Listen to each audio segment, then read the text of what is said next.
أيها الناس، إنه قد أقبل إليكم شهر الله بالبركة والرحمة والمغفرة، شهر هو عند الله أفضل الشهور، وأيامه أفضل الأيام، ولياليه أفضل الليالي، وساعاته أفضل الساعات.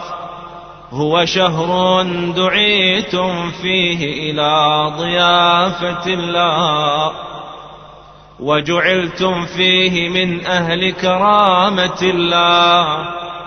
أنفاسكم فيه تسبيح، ونومكم فيه عبادة، وعملكم فيه مقبول، ودعاؤكم فيه مستجاب.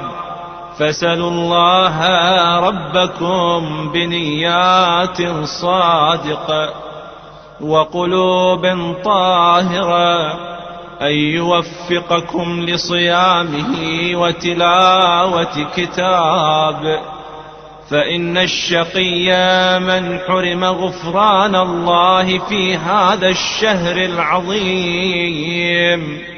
واذكروا بجوعكم وعطشكم فيه جوع يوم القيامة وعطشه، وتصدقوا على فقرائكم ومساكينكم، ووقروا كباركم وارحموا صغاركم.